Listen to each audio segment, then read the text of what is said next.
નમસ્કાર મિત્રો, સ્વાગત છે તમારું આપણી YouTube channel government pension salary info and ન્યૂઝમાં।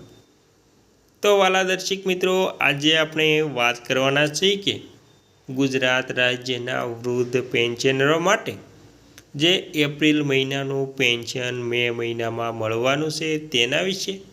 તો મિત્રો, વૃદ્ધ પેન્શનરોના પેન્શન માટે નવા આદેશ પ્રમાણે એપ્રિલ 2026નું પેન્શન થશે જમા। તો મિત્રો, ગુજરાત રાજ્યના નિવૃત્ત થયેલા પેન્શનરો માટે ખાસ ઉપયોગી સમાચાર। તો મિત્રો, હવે વૃદ્ધ લોકોને જે નવા આદેશ જાહેર થયા છે તે પ્રમાણે 2026 એપ્રિલનું પેન્શન મે મહિનામાં કેટલું જમા થશે નવા આદેશ પ્રમાણે અને નવા આદેશ પ્રમાણે નવા નિયમ શું જાહેર થશે અને નવા કયા ફાયદાઓ મળશે અને તેમાં કયા નવા લાભો મળશે તેની તમામ વાત મિત્રો આજે આપણે આ મારફતે કરવાની છે। તો મિત્રો, બધી જ વાત વિગતવાર જાણીએ। તો મિત્રો, સૌથી પહેલાં આપણે જાણીશું કે દેશમાં કરોડો લોકો પેન્શન પર નિર્ભર છે। તેમાંના મોટાભાગના વૃદ્ધ અને નિવૃત્ત કર્મચારીઓનો સમાવેશ થાય છે। પેન્શન એ આ લોકો માટે જીવનનો એકમાત્ર આધાર છે, પરંતુ દેશમાં પેન્શન અંગે ઘણા નિયમો બનાવવામાં આવ્યા છે। જો કોઈ પેન્શનર સતત ઘણા મહિનાઓ સુધી પેન્શન ઉપાડતો નથી તો આવી સ્થિતિમાં તેને સરકારી રેકોર્ડમાં મૃત માનવામાં આવી શકે છે અને તેનું પેન્શન બંધ થઈ શકે છે।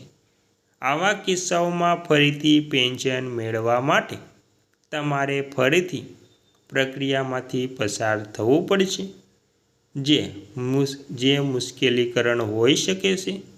તેથી એ મહત્ત્વનું છે કે પેન્શન નિર્ધારિત સમયે પેન્શન ઉપાડતા રહેવું જોઈએ। તો મિત્રો, આવી રીતે રોજ પેન્શન મહિને ઉપાડતું રહેવું જોઈએ અને કેટલાક મહિનાઓ પછી પેન્શનને મૃત જાહેર કરી શકાય છે। દેશમાં કરોડો પેન્શનરો છે જેમના માટે સરકારે કેટલાક નિયમો નક્કી કર્યા છે। સરકારી રેકોર્ડમાં પેન્શનની ઓળખ અને પ્રવૃત્તિનો ટ્રેક રાખવો જરૂરી છે। જો કોઈ પેન્શનર 6 મહિના કે તેથી વધુ સમય સુધી સતત પોતાનું પેન્શન ઉપાડતો નથી, તેથી તેને સિસ્ટમમાં શંકાસ્પદ માનવામાં આવે છે અને મિત્રો, ઘણી વખત આના આધારે સંબંધિત વ્યક્તિને મૃત જાહેર કરવામાં આવે છે અને પેન્શન બંધ કરવામાં આવે છે। આ છેતરપિંડી અટકાવવા અને રેકોર્ડ યોગ્ય રાખવા માટે કરવામાં આવે છે। આ સમસ્યાથી બચવા માટે પેન્શનર સમયાંતરે પેન્શન ઉપાડતા રહે અને જીવન પ્રમાણપત્ર અપડેટ કરતા રહે તે જરૂરી છે, જેથી કોઈ મુશ્કેલી પેન્શન ઉપાડવામાં પડે નહીં।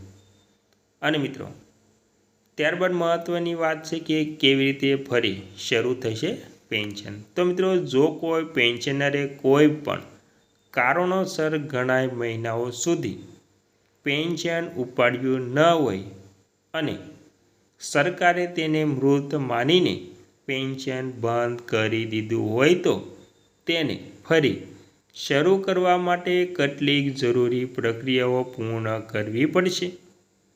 સૌપ્રથમ તેણે તેની બેંક અથવા તો પેન્શન ઓફિસમાં જઈને તેના જે જીવન પ્રમાણપત્ર હોવાનો પુરાવો આપવો પડશે। આ માટે જીવન પ્રમાણપત્ર સબમિટ કરવું ખૂબ જ જરૂરી માનવામાં આવે છે। તો મિત્રો, આવી રીતે ફરી પેન્શન શરૂ કરવા માટે આ પ્રક્રિયાને અનુસરવી જોઈએ અને મિત્રો, ત્યારબાદ જે આધારિત બાયોમેટ્રિક સિસ્ટમ દ્વારા ઓનલાઈન પણ મોકલી શકાય છે।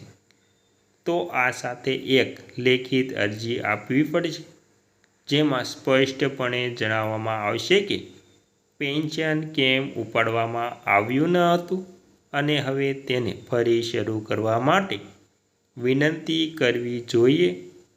જો માહિતી સાચી હોય અને દસ્તાવેજો પૂર્ણ હોય તો પ્રક્રિયા પછી પેન્શન ફરી શરૂ થાય છે મિત્રો.